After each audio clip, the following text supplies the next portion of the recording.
Amigos e amigas do Papo com Jardim, hoje nós vamos falar de educação, de possibilidades, de cenários de formação, educação à distância, que profissional hoje o setor de serviços requer. E nós vamos ter uma pessoa que nos ajudará muito, competente, formado, estruturado, é o Juliano Caldereiro. Muito obrigado, Juliano. Bem-vindo ao nosso Papo com Jardim aqui. Muito obrigado pela oportunidade de estar aqui e conversar um pouco com você e com os telespectadores. O Juliano é de carreira do SENAC. O Juliano já teve a sua atividade em diversas unidades do SENAC, ele vai nos contar um pouco sobre isso. E desde 2008, portanto, há quase 10 anos, hein? Vai Quase completar 10 anos, hein, Juliano? Isso mesmo. Dirige a unidade aqui de Ribeirão Preto. O Juliano é formado em Administração Pública pela Unesp, especialista em Gestão da Tecnologia da Informação, em Gestão Educacional pela PUC de Campinas, Desenvolvimento Regional e Meio Ambiente pela Uniara e curso no exterior. Foi lá em San Diego, Northwest University também. Poxa, que belo currículo, hein, Juliano? Sempre voltado à área da educação, Juliano? Quando eu me formei, fiz Administração Pública e tive a oportunidade de começar a trabalhar no SENAC, já logo quando me formei. No início, eu comecei trabalhando mais na parte administrativa, o meu envolvimento com a parte educacional ele era menor, mas com o passar do tempo eu fui me interessando, fui me preparando e aí fui então para o caminho de trabalhar na parte da direção educacional, que é o que eu venho fazendo aí nos últimos 15 anos. Fantástico, né? Porque nós estamos vivendo um mundo de uma velocidade estonteante, de novas tecnologias, portanto, novos desafios, onde hoje é muito contemporâneo e desafiadora a discussão sobre a questão da empregabilidade no futuro. Sim. Mas aquele que não se atualizar, aquele que não tiver muita agilidade na sua formação, inevitavelmente ficará para trás, né, Juliana? Exatamente. O que acaba acontecendo muitas vezes é que as pessoas nos procuram e perguntam, olha, o quanto a gente deve estudar ou qual é o suficiente? Na verdade, a gente tem um processo de formação inicial que permite uma entrada no mercado de trabalho ou começar atividades profissionais. Mas, ao longo do tempo, muitas possibilidades vão se mostrando e aí essas possibilidades elas requerem uma preparação de qualquer pessoa. Então, todo mundo tem que estar estudando, tem que estar se atualizando o tempo todo. Não necessariamente fazendo um curso formal, uma graduação, uma pós-graduação, mas de alguma maneira está sempre buscando uma atualização, porque as coisas estão mudando numa velocidade muito grande, não adianta a gente achar que a gente vai fazer um programa hoje ou que a gente fez um curso há 5 anos atrás e que isso basta ou que isso é suficiente para que a gente tenha um desempenho profissional adequado às exigências do momento que nós estamos. Né? Muitas vezes eu, na condição de parlamentar que eu sou, você sabe, as pessoas aí nos acompanham, participo de debates e tal, e tem uma figura que eu uso que é instigante, você sabe disso muito bem, mas eu estou falando para provocar você que está aí em casa também nos acompanhando. Eu digo o seguinte, olha, antigamente você recebia um diploma e era uma licença para dirigir a vida inteira, para exercer a sua profissão. Eu sou assim, sou formado em engenharia numa ótima escola, a Escola Politécnica da Universidade de São Paulo, mas eu confesso que é um desafio. Eu não sei se hoje eu teria condições de ser um engenheiro pleno, porque a vida foi me empurrando. Então, diploma era para a vida toda. Diploma, a tendência é ser como carteira de motorista. Você tem que renovar sistematicamente e mostrar que você está atualizado, né, Juliano? Vai ser sempre um processo de você ter que estar informado, atualizado e estar demonstrando isso, né? Uma coisa importante, além do que você disse, é que quando a gente faz um curso, as possibilidades de utilização, as possibilidades de atuação dessa carreira são muitas. Então, não é porque você fez engenharia que você só vai trabalhar com engenharia. Não é porque você fez administração que você só vai trabalhar com administração. Então, essas formações, elas te permitem, muitas vezes, um início na vida profissional. Você ingressa através dessa formação, mas você vai ter que... O mundo vai trazendo possibilidades e você vai adicionando formações a isso. Fato é que existem inúmeras pesquisas que indicam que muitas das profissões de daqui 5, 10 anos não existem ainda hoje. Ou seja, isso significa que as pessoas... E as que existem hoje? Muitas delas deixarão de existir ou muitas delas terão menor quantidade de pessoas ocupadas. Vamos dar um exemplo hoje. Nós temos milhares de pessoas que trabalham, por exemplo, em teleatendimento, né? Atendimento telefônico. Nós temos hoje tecnologias em que softwares, né, de computador fazem alguns tipos de atendimentos telefônicos, como se for, e conversam com a pessoa como nós dois estamos aqui conversando. Então, o que vai acontecer fatalmente? As pessoas que hoje atendem os telefones migrarão para outras atividades, porque não deixará de ter a interação humana. Ela só terá uma condição diferente. E, obviamente, você terá um rearranjo disso. Então, ou seja, para que você seja um atendente de telefone daqui 5 anos, você vai ter que ter uma condição de trabalho que não é a mesma de hoje. Essa é a agilidade do mundo. Então, a modernização ela vai imprimindo esse ritmo. Dê mais algum exemplo, porque eu achei esse muito interessante. As pessoas com isso sentem exatamente o que você está defendendo como conceito. O conceito de mudança, ele está ligado a isso. Funções ligadas, por exemplo, ao comércio eletrônico, né? A gente tem uma outra tendência, quem estuda varejo, o Senac tem um centro de formação de varejo, você tem, por exemplo, em Nova York, a tendência da diminuição do tamanho das lojas físicas. Então, Nova York é conhecido como um enorme centro comercial no planeta, onde as lojas são gigantescas. Qual é o movimento que você tem lá hoje?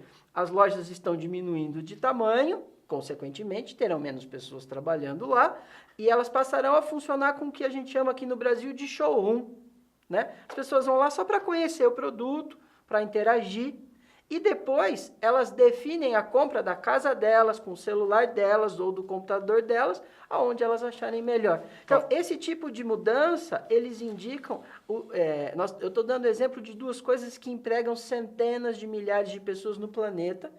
Isso acontece já no Brasil de maneira diferente do que em outros lugares, porque a nossa economia ela tem o seu ritmo, a sua característica, mas o mais importante é que coloca para nós, profissionais, né, trabalhadores, e para nós que trabalhamos com educação profissional, a necessidade constante de estarmos ligados em tudo que está acontecendo e cuidando da nossa vida.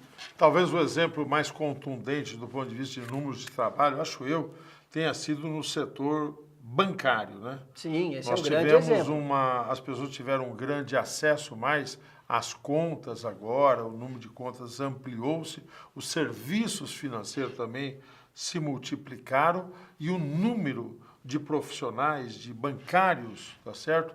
Decresceu. Hoje nós temos 20% do número que nós chegamos já a ter de bancários aí exercendo a sua profissão. É desafiador e se há algumas que declinam, há outras profissões que emergirão. Daqui a pouco, no retorno, nós vamos indagar ao nosso Juliano Caldeireiro quais são essas profissões.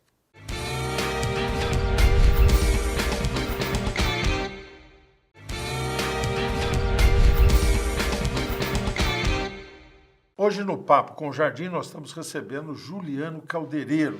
Ele dirige a unidade do Senac em Ribeirão Preto. E todos nós sabemos que o Senac é um centro de formação profissional extraordinariamente importante. No bloco anterior, Juliano falou sobre o dinamismo que faz emergir novas demandas, que altera profissões em termos das suas participações relativas. Eu terminei dizendo que eu indagaria você, Juliano, sobre a questão das novas profissões. Quer dizer, essas novas demandas do setor de serviço, no seu entender, vai impor que oportunidades? Bom, nós comentávamos sobre aquelas funções mais elementares que a tecnologia ela vai ocupar o lugar das pessoas, mas ao mesmo tempo que a tecnologia ela ocupa um determinado lugar, ela cria uma necessidade de trabalho em outras pontas. Todos os serviços de atendimento pessoal, de prestação de serviço pessoal, têm um potencial muito grande de crescimento. Vamos dar um exemplo. Serviços na área de saúde, serviços mesmo na área de educação. Por exemplo, saúde. Vamos detalhar só. Cuidadores, por Exatamente, exemplo. Com a mudança do perfil da população. Você tem, que outros exemplos você daria? Você tem a mudança no perfil da população na área de saúde, mas você também tem uma população muito mais informada E aí, consequentemente, uma população que procura se cuidar muito mais. Vamos dar um exemplo muito simples. 20 anos atrás, quantas pessoas tinham acesso a uma nutricionista? Quantas pessoas acreditavam que um nutricionista era um profissional que poderia ajudar na sua saúde? A referência de saúde era o médico, pronto. E a enfermeira que auxiliava o médico. Então você começa a ter uma série de outros profissionais, uma série de terapias, uma série de coisas que vão auxiliando ao desenvolvimento das pessoas e que esse processo ele acaba formando isso. Então o que acaba acontecendo na prática é que hoje você demanda muito mais por profissionais desta ordem. Na educação mesmo, né? Você acaba tendo hoje um processo de individualização da educação. Então, o que acaba acontecendo? Não sei se O que é individualização da educação? As pessoas procuram atividades educacionais específicas para situações que interessam a ela naquele momento ou que atendem um problema dela naquele momento. Um caso bastante clássico que todo mundo entende facilmente é estudar um segundo idioma. Né? Então, estudar um segundo idioma, para mim, é muito diferente do que para o meu filho de 15 anos. Né? Ele, em turma, vai produzir muito melhor do que eu individualmente. Então, cada pessoa vai encontrando a sua maneira de aprender e vai demandando serviços. Então, às vezes as pessoas falam assim, olha, a internet vai acabar com a função do professor? Não, mas ela vai mudar sensivelmente a forma com que o professor atua. Então, para que as pessoas pensem, né? Tudo aquilo em que o ser humano faz a diferença e que a capacidade das pessoas de interagir com as outras pessoas são as áreas que vão crescer. Como é que o SENAC, que tem cursos de perfis variados, eu queria que você falasse, mais longos, mais curtos, como é que você busca a instituição e você como dirigente estar atento e ir mudando o foco dos cursos, desenvolvendo isso? Como é que funciona isso? Bom, o grande desafio que a gente tem é ter atividades que são aplicáveis no dia a dia de forma imediata. Essa é a maneira que nós utilizamos para trabalhar. Então, qualquer curso que você vai fazer no SENAC, a gente procura que essa aplicabilidade de conteúdos esteja presente em quase tudo que você está fazendo. Como que a gente faz isso hoje? O que tem de mais moderno no mundo hoje, do ponto de vista de desenvolvimento de pessoas, é trabalhar o que a gente chama de metodologia por projeto. Ou seja, você não trabalha o conteúdo pelo conteúdo, você pede para a pessoa escolher uma ação. Por exemplo, vamos aqui criar esse set de filmagem. Aqui você pode estudar o que você quiser, ergonomia, administração, tecnologia, nutrição, qualquer formação nessa área de comércio e serviços que nós trabalhamos, ela tem algum conhecimento que está sendo utilizado por nós neste exato momento agora que estamos fazendo esse programa. Então, o que a gente instiga nos alunos? Escolha algo que lhe interessa, um projeto que faz sentido para você e para a sua vida, e a partir daí os conteúdos vão sendo trabalhados e ensinados. E aí, aqui em Ribeirão Preto, assim como todo o estado de São Paulo, nós temos milhares de programas que atendem a muitas programações. Mas uma coisa que nós comentávamos no início, que acho que é importante dizer, né? A gente tem diferentes processos de formação educacional. Alguns programas são mais rápidos, que são os chamados cursos técnicos, que está muito na moda, fala-se muito disso. Quando você fala rápido, qual que é exatamente. Um curso técnico, para ser considerado curso técnico, ele tem que ter entre 1.000 e 1.800 horas. Né? Então, na verdade, ele não é um curso de um dia ou de um final de semana. Na verdade, esse curso vai durar aí entre 1 ano e meio e 2 anos.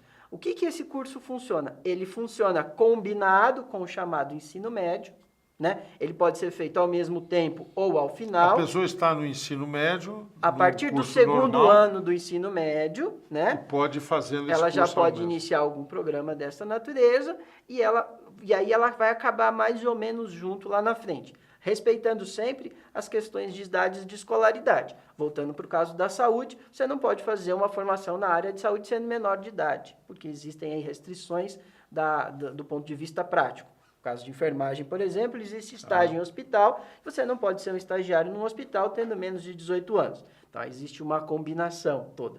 Mas você tem essa formação... Esse é o chamado curso curto. Esse é o chamado curso técnico. A gente tem alguns cursos de iniciação, né, de formações iniciais. Esses cursos duram de 80, 90 até 150 horas. Esses cursos são muito bons para 2 perfis de pessoas.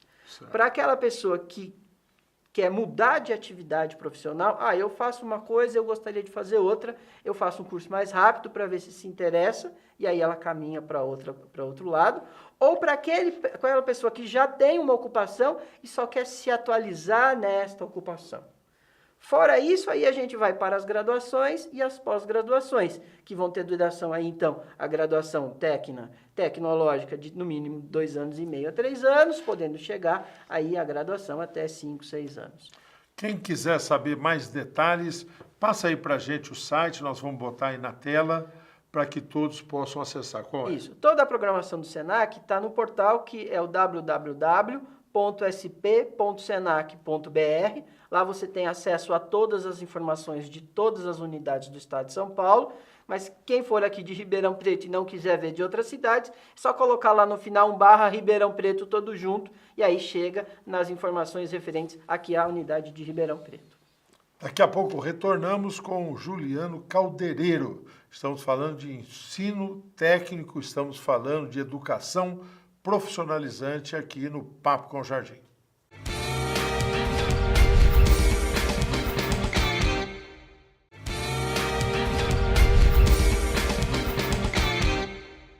No Papo com o Jardim recebemos hoje o Juliano Caldereiro. Ele dirige a unidade do Senac em Ribeirão Preto, mas já esteve em unidades em todos os lados do estado de São Paulo aí. Tem uma vasta militância nesta área, atividade no Senac, que é um órgão fundamental para a educação profissionalizante, educação para o trabalho. E cada vez mais educação para o trabalho, né, Juliano? No Brasil ainda nós temos uma desproporcionalidade muito grande do chamado cursos universitários, que são bons, sim, todo mundo deve fazer, mas a participação do ensino técnico, tecnológico ainda é muito pequeno diante das necessidades do país, né, Juliano? É muito pequeno e essa é uma outra possibilidade de crescimento muito grande. Quando nós nos comparamos a quantidade de alunos e o percentual desses alunos que nós temos inscritos nos cursos técnicos no nosso país, com países da Europa ou até mesmo nos Estados Unidos, nós percebemos que a quantidade de pessoas se preparando nesta modalidade no Brasil, ainda o número é muito pequeno. E aí é uma grande oportunidade de falar para as pessoas sobre isso, é muito importante. A nossa sociedade ainda dá valores diferentes para quem faz um curso técnico ou quem faz uma graduação. Não raro, muitos alunos formados em cursos técnicos têm remunerações superiores a alunos graduados. Nós temos alguns programas que, ao final de programa, posso dar 2 exemplos. Profissionais da área de bem-estar, que fazem cursos na área de massoterapia, cursos de estética ou até mesmo de podologia. Esses profissionais, ao se formarem, aí no período de 1 a 2 anos, eles têm rendimentos mensais muitas vezes superiores a profissionais que fizeram cursos renomados, como administração de empresas, por exemplo, porque são mercados ainda muito diferentes. Então, só que veja, nós estamos falando de oportunidades de trabalho. Não necessariamente ele vai trabalhar para alguém. Muitas vezes ele vai ser ele mesmo o dono da empresa e ele mesmo é quem vai prestar o serviço. E a formação técnica ela tem esta característica.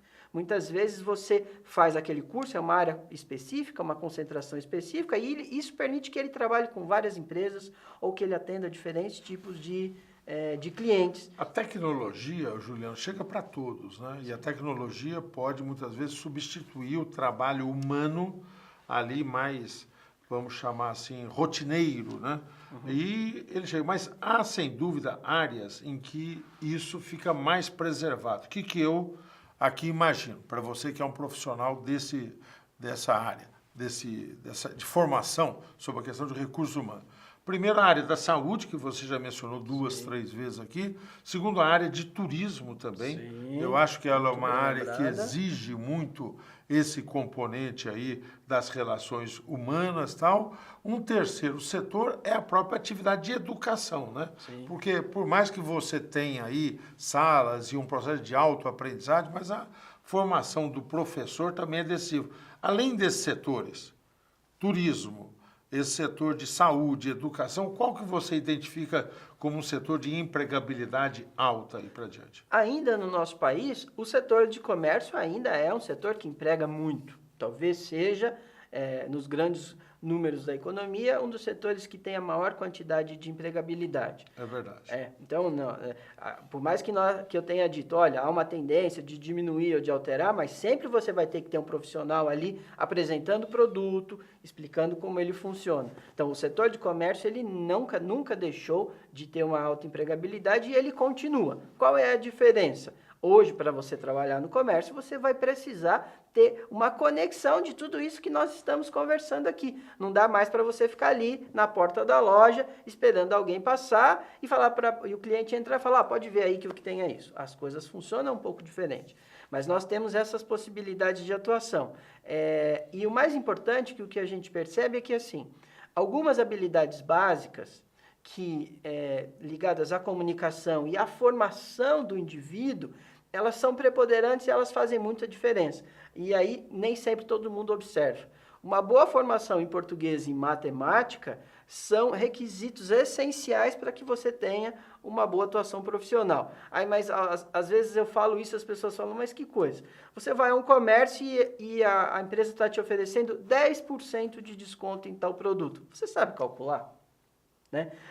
Você vai se expressar, você vai explicar aquilo que você quer ou você vai orientar alguém. O domínio da língua portuguesa ele é fundamental para que você faça isso com fluência. E você tem cursos também para isso no Senac, por exemplo, de português, ou isso vem da educação básica que a pessoa deve chegar com isso? Nós não temos programas específicos disso no Senac. O Senac ele atua após esse processo de formação. O Senac não tem um ensino médio regular ou um ensino fundamental. Então, nós precisamos que os profissionais cheguem até nós com essa formação mínima. Aos alunos dos cursos técnicos, que são as formações de pelo menos 1.000 horas, nós temos algumas oficinas lá dentro que auxiliam e melhoram esta condição. Mas se alguém falar assim, olha, eu queria fazer um curso de português, isso a gente não tem, nem de matemática. Mas eu estou aproveitando o seu espaço aqui, porque muitas vezes as pessoas falam, esse português, essa matemática aqui eu não vou usar para nada. Muitas vezes as pessoas não dão tanto valor quanto poderiam dar a isso, e lá na frente, dali 5 anos, dali 10 anos, aquilo lhe faz falta. Acho que esse alerta é muito importante, eu também reitero a você e a você que está nos assistindo e a você que está acompanhando a educação dos seus filhos também. No programa anterior você mencionou, Juliano, que nós temos aí os cursos de um tempo menor, de um tempo maior, e você ia falar do ensino à distância. Como é que o Senac tem usado esse instrumento do ensino à distância? Que potencial você vê nisso? Bom, a educação à distância ela tem um potencial de crescimento enorme porque ela tem uma combinação muito poderosa. Você consegue acessar isso com a conexão simples de internet que grande parte da população tem hoje. A quantidade de smartphones que nós temos no Brasil é quase 1 para cada habitante. Então, você tem esse acesso, né? Você consegue fazer isso da onde você estiver. Então, pensa, antes você podia dizer assim, olha, tal curso só existe em tal cidade, se eu não me deslocar até lá, eu não vou conseguir. Essa barreira física, ela foi rompida. Você tem acesso ao conteúdo mais moderno que existe no planeta. Então, isso permite com que as pessoas consigam interagir de uma maneira importante. Aí o reforço da noção de português e matemática, ele se faz mais presente, porque toda a interação é remota. Você escreve e você conversa com os professores. Mas essa ferramenta, eu acredito que ela é essa modalidade do futuro e ela deve responder entre 10 e 15 anos, aqui é uma opinião muito pessoal, a um percentual enorme da formação profissional de todos os trabalhadores que nós vamos ter no nosso país. Você acha que vai ter esse papel crescente? Eu acho que já tem um papel crescente. Do ponto de vista do senso comum, muita dúvida ainda, né? Porque parece, mas será que é para valer? As pessoas falam que fazem o curso, não faz mesmo, tudo mais. Mas é importante destacar que hoje há mecanismos de aferição, as pessoas vão ter que realmente fazer, as pessoas vão ter que demonstrar que aprenderam, e isso dá a base para o reconhecimento desses cursos, né, Júlia? Sim, a tecnologia ela é importante. Vamos dar um exemplo assim. Se eu copiar um trabalho seu, existe um software que em segundos diz que eu copiei o seu trabalho. Então, não pense que é porque nós estamos fazendo isso cada um de um lugar que a tecnologia ela é muito além da conexão e da possibilidade de contato. Então, isso está superado, né? Quer dizer, se a pessoa consegue fazer ou não. Posso dar um exemplo. Eu estou hoje fazendo a minha terceira especialização à distância. Eu não conseguiria fazer isso com a minha vida, com a minha rotina, eu não conseguiria fazer, e eu diria a você que se essas formações que eu estou fazendo, eu estou agora no módulo final de um programa que eu faço de administração, eu diria que meu trabalho seria muito mais dificultoso hoje se eu não tivesse feito isso. Então, quer dizer, essa ferramenta ela é poderosa. A gente ainda vai descobrir muito sobre ela, a gente ainda vai passar essa fase inicial de ter alguma dificuldade, algum receio, como você mesmo disse, será que é de verdade ou não? Mas você vai ver em breve, vai fazer diferença na vida das pessoas e é isso que estabilizará lá na frente. Eu também acredito muito nisso, um programa interessante aqui, estimulante, que foi conversar com você. Juliano, vamos reiterar a todos aí, colocar aí na nossa tela o endereço www.senac.sp.br. Isso mesmo. É isso? Isso mesmo. Senac.sp.br. E participe. Use esse instrumento importante para a sua formação. Muito obrigado, Juliano. Muito instrutivo. Juliano Caldereiro, que nos deu a honra aqui da sua presença. Obrigado. Eu que agradeço.